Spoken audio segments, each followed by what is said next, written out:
to the congregation, and he knew the church's finances. Secondly, he already was semi-retired. Third, he at the time didn't know that he was going to reinstate his ordination process, as he ended up doing, to the thrill of all of us, I know. And he knew that logically a church could not support a more than one pastor financially and in many ways emotionally.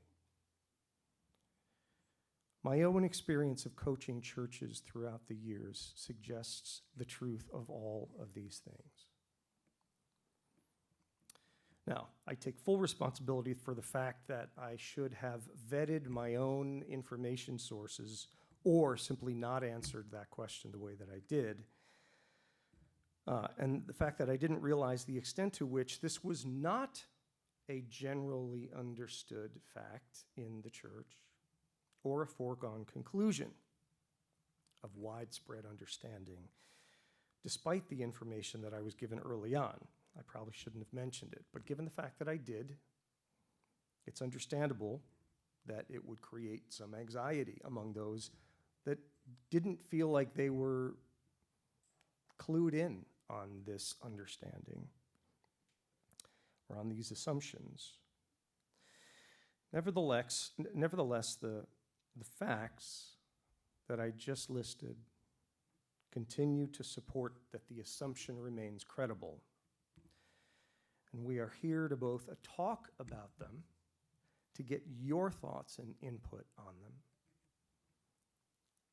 to talk about how you feel about them, even if it doesn't change the nature of the issue, and ask any questions that you'd like. One thing we're not going to do, however, is we're not going to talk about Pastor Dan. That is not the point of today's conversation. You are welcome to give your thoughts on the possibility of his departure, but we are not inviting you to ask anything about his intentions as this search process unfolds. And furthermore, I, as your pastor, am strongly requesting that you do not ask him either.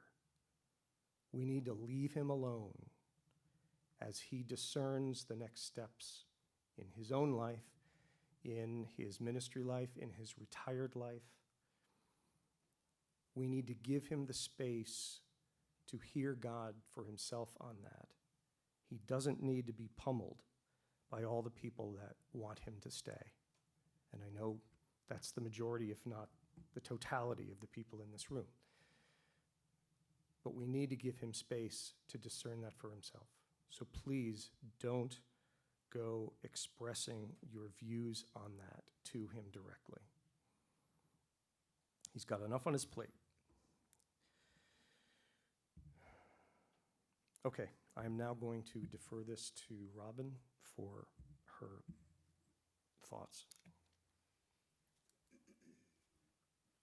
Hi, good morning. So as moderator, I kind of feel responsible that this wasn't a generally known fact to some of you, about our plans or moving forward after the transition period that we would be going down to one pastor. I think a lot of it just had to do with COVID. Our transition process was put on hold. There was a lack of communication, many activities, and communications were paused over the last year plus. And, just keep in mind that when the associate pastor position was created probably about 8 years ago or so, maybe a little longer, our church was much larger. And as Derek has said, that our size has decreased. So we're, a much smaller church now, and our needs are different. Also, and Peter will go into more detail about our finances and our budget, but, we do have our endowment. However, our endowment, we can't rely on our endowment for operational expenses. It's purely for capital expenses and to supplement our annual budget, but it's not really a means for us to rely on from year to year to year to support our operational expenses. So speaking of finances, I'll turn it over to Peter now, Chair of Trustees. Thank you, Robin. So I just want to talk about the budget for a minute. There has been no decision by any committee to eliminate the associate pastor position for this year, as you all voted on our 2021 budget, which included the associate pastor position. Stating that, the trustees moving forward for the 2022 budget, based on all the information that you have heard, will not support continuing an associate pastor position. One of the things that I want everyone to realize is that 2/3 of our budget goes to staff and staffing position. Not only staff, but the technical part that goes to this is 2/3 of our budget. That's a lot of money.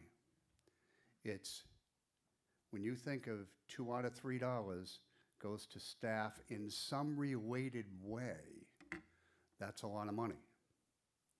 Stating that number, it's around $191,000. An associate pastor position, eliminating that position, is $20,000, or about 10% of that expense. So it only makes economic sense for us, from a trustee standpoint, to look at that position. From strictly a budgetary thought, one of the things that we have to realize is people have come to me and say, oh, well, you know, our endowment is doing very well. Yes, it is doing very well, and there's a lot of reasons why it's doing well. But the endowment is not to support our budget. It is to support capital expenses. Like, we're spending almost $400,000 on capital expenses this year. Why? Because our endowment is doing so well. That's why we have decided to do all the renovations that you all know about that we're going to be doing. And when we think of supporting a budget, we never think about a person. We think about the position. We have to eliminate the person out of this. It's a position we're talking about. Unfortunately, we are not the federal government that can just print money in the back office and support our budget, so, or our expenses. So, you know, we are realistic in the way that we approach it.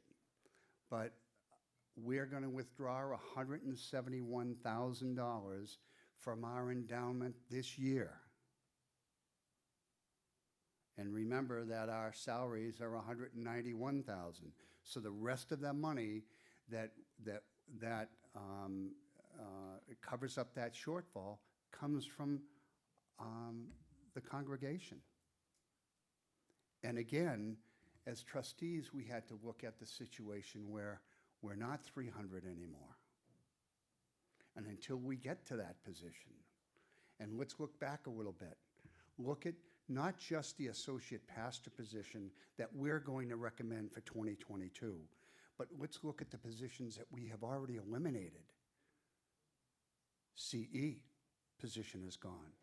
Our organist position has been eliminated. So I beg that you give Derek a little leeway on this, because though it probably the question came to him, you know, and how we handled it is fine with me, because I was one of the ones that, you know, I'm an advocate of eliminating this position moving forward next year. And so, you know, excuse me, I'll take any questions that anyone has, or Derek or Robin. So, Derek? Yep, okay. Thank you for your time.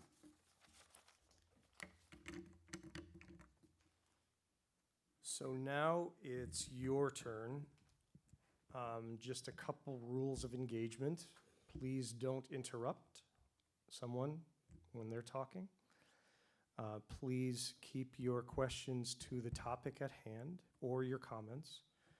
And if you disagree with something that someone else said immediately before you, do it respectfully. Express it as your own opinion. Don't start an argument. Okay, with that, your questions or your comments are welcome. And we can direct it to any one of the three of us. Yeah, Beth. And just stand so we don't have to spin a microphone around. Based on our discussions a couple of weeks ago on how many things we wanted our new pastor to have, that were more than the number of fingers we have on our hands. That said, and I think it's more than we can expect from one person, that if we're not going to have a secondary position, then the powers that be, and I'm not sure how, but when we are restructuring our church with a new pastor, we need to think of having a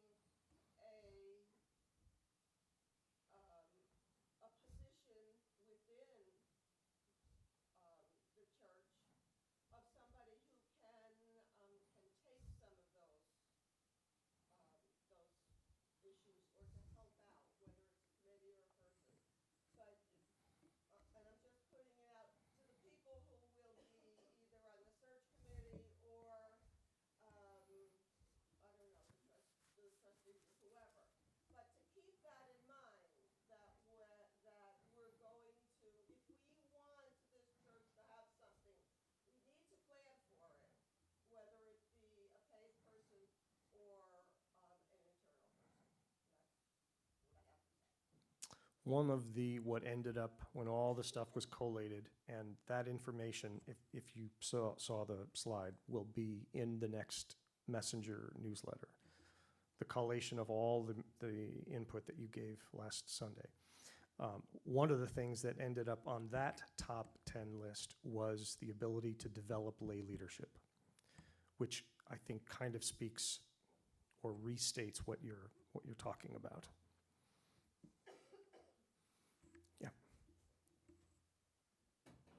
I'd like to just ask a question because I believe that when Dan was hired, he was originally hired because we had lost at that time a Christian education person. And he was hired because he was in the process of becoming a pastor or minister.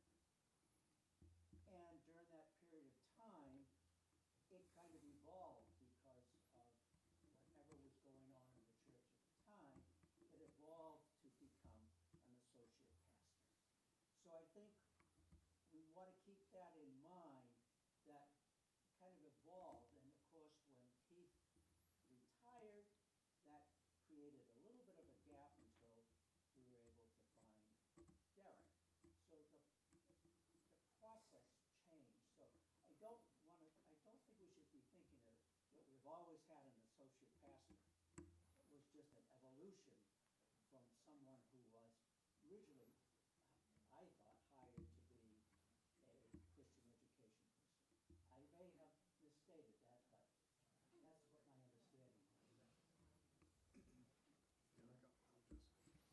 It's good to see you, by the way. Thank you very much. My apologies for not being familiar with the machinations of the church for the past year, but it's nice for us to be here. Being involved as a former trustee and moderator, we were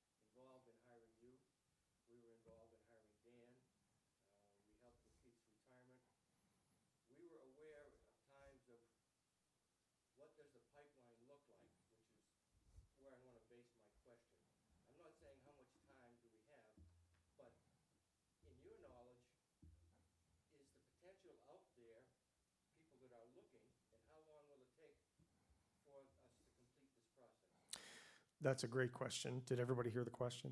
Okay, so I'm not intentionally kicking the can down the road, but 2 weeks from now, and this will happen within a matter of a couple days, we will be issuing, at Robin, we'll be issuing a call to a congregational meeting, which will happen on June 27th. Apparently you were until COVID, you were used to having a mid-year congregational meeting similar to the annual meeting?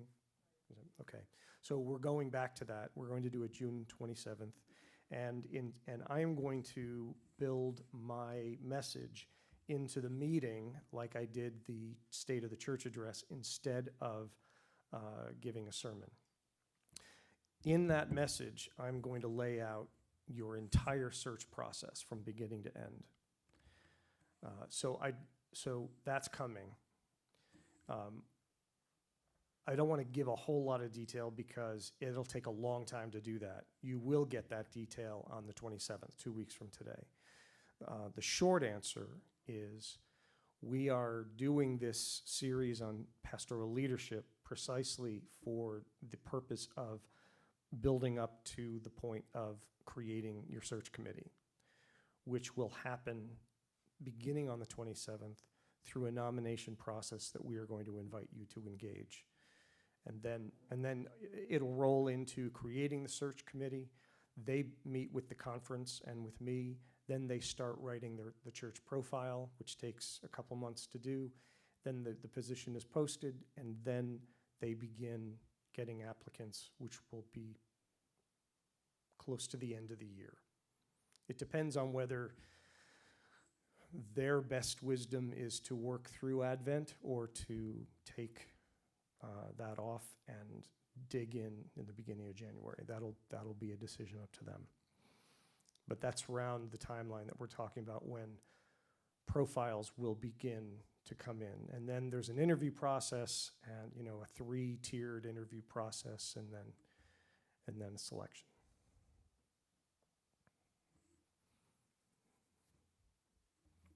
Yeah, Beth. Is there still time for people who may be interested in being on the search committee to put their name in, or have those names already been given? No, we haven't even begun soliciting them yet.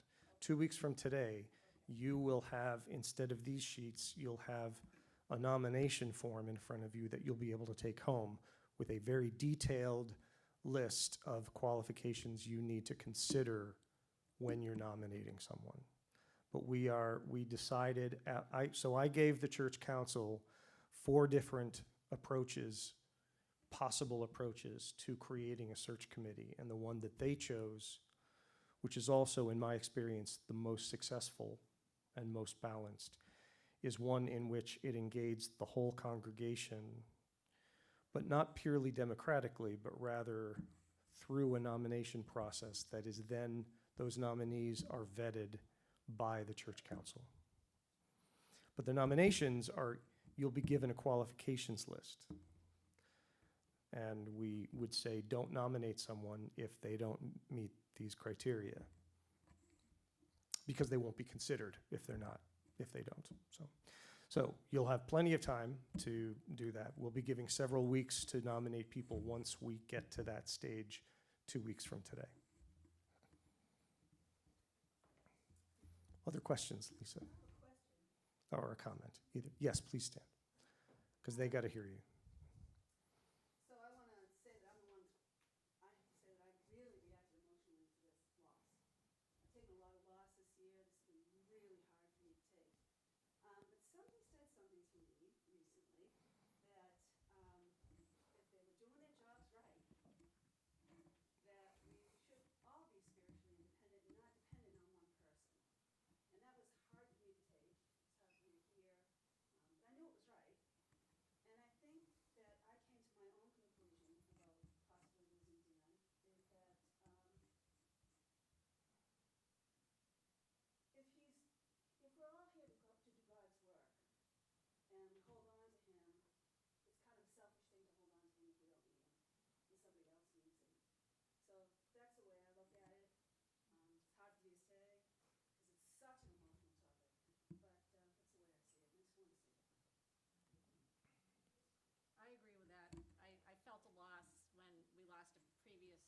pastor several years ago, and then I felt, well, that one person shouldn't be my portal to God.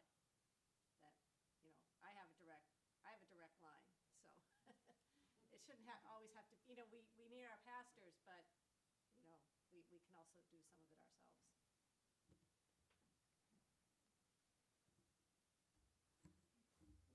ourselves. The profile was a lot of work. I remember we all went through it when we hired Derek. It's even harder. It's even more so. It's going to be even more. Yeah, interim profiles are shorter. Hallelujah. I would like to know what your reaction was when you set yourself out for hire. Looking at churches' profiles would be the way you would like to come in, and what was it about us that attracted you? Sure. He doesn't come to church for a year and then he puts me on the spot. Happy anniversary. You know, I think in our second interview, either second or third, second, I think, you actually asked me the question, why us? Because I had other potential places to accept. And I said, I think it was several things. Number one, if the committee is any kind of mini profile of the, not document, but if the committee that I was engaging, and there were 5 of them, was any kind of representation of the people that, of the hearts and the passions and the kind of level of cooperation that the congregation as a whole would be, that was very exciting. Secondly, your level of honesty about the problematic issues is always something that we are impressed by.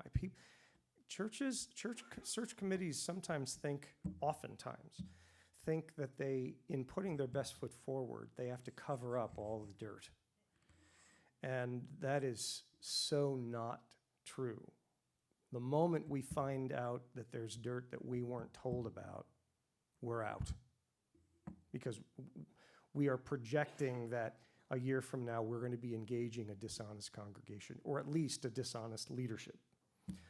We have bigger fish to fry than that, so we just move on. So your honesty about your issues was another thing. For me, purely just logistically, after serving a church in Portland for 2 years, having the ability to commute from my home in New Hampshire and live in it 7 days a week was a huge boon for me. So that was another thing. I was just curious what other pastors are looking for once we set the word out, and you gave a good answer. Well, you know, I'm speaking as an interim. I can tell you a lot of pastors want to move to New England in our denomination. There's several reasons for that. There's the academic draw. We tend to pay our pastors more in our denomination here in New England than we do in other parts of the country.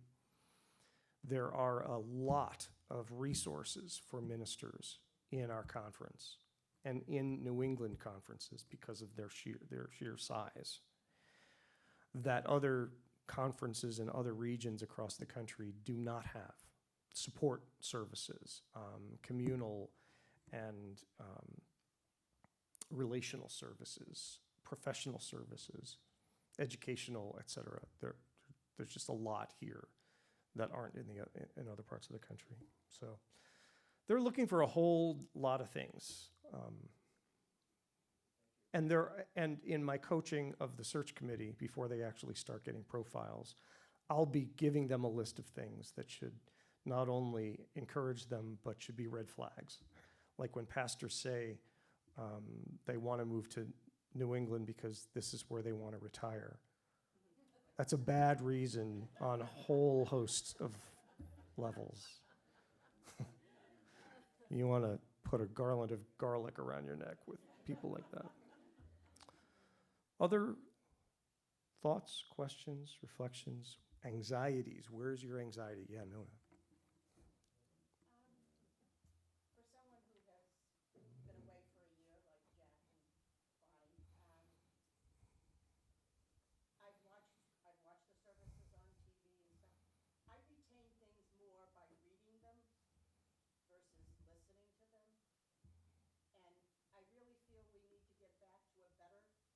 Counselor, nothing wrong with yours, but I think we need to hear from the moderator. I think we need to hear from other committees on what they're doing, how possibly we can help out. Um, I think we need to get back to that on being more informative to everyone. I do think, from what Beth said, that maybe it's time that we look at what our committees are doing. Because I can remember back a long time ago, the diaconate did a lot.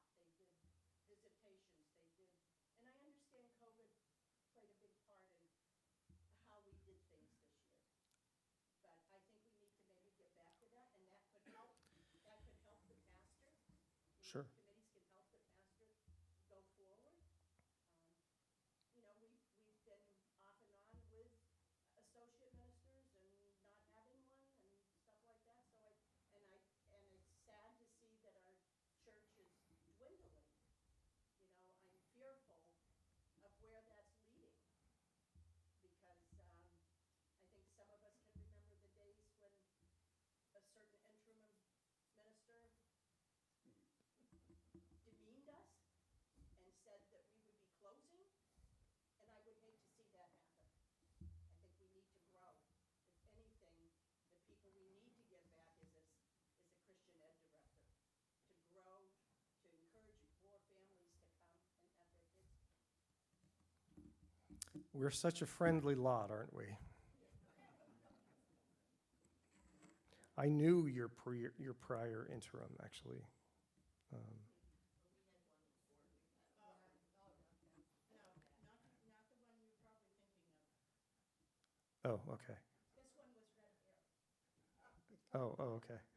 All right. Yes, Karen. I think of the associate as a mentor to the new pastor. Is there a contract, can the associate have a contract position to transition the new pastor, kind of mentoring that person?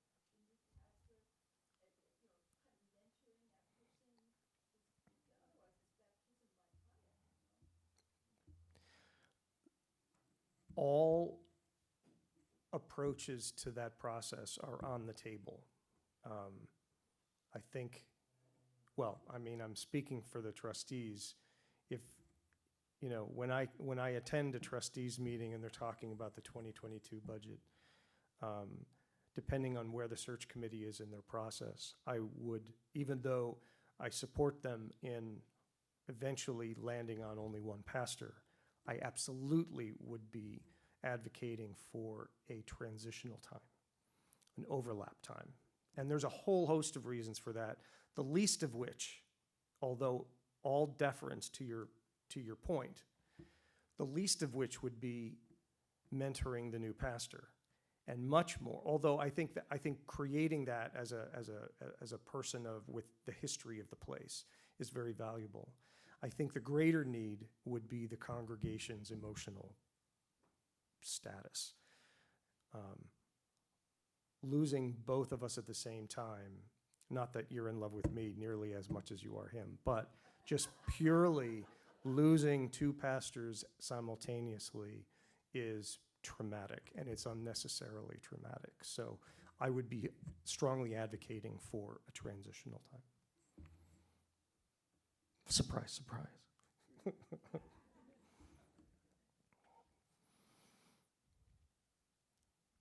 Any other thoughts, any questions? Anyone want to articulate an anxiety they have or had as a result of last week? Okay. Thank you. We had no idea how many would stay. We are very, very grateful that all of you did. And we still have you out 15 minutes before noon. Enjoy lunch. Enjoy a beautiful day. See you next week. Promises to be just as fun and with coffee. Woo!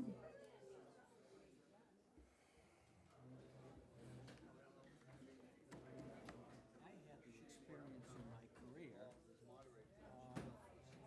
taking over a bank when two of the former CEOs from That's gotta be pretty intense. But I was able to manage it Okay.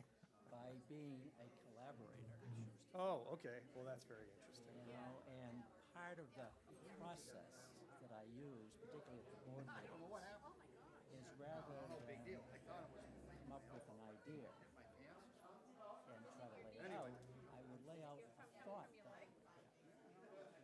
I'd say, how would you feel about this kind of a situation? How would you feel about that? And I would always get the input, so that by the time then I put my plan together, knowing the input that I had. So we collaborated pretty well. Good. Pretty well. Yeah, It was a process. Yeah, it sure is. So I've had some experience. I was also going to comment that I was on a search committee, and it isn't an easy job. No, and it's not a short one And either. it can be a tiring job. Yeah, yep, I, yep. I travel a lot further on a committee than a lot of people realize what the travel could be. And that's significantly reduced now with multimedia Well, options, that's true, yeah. but still, the amount of work they have to put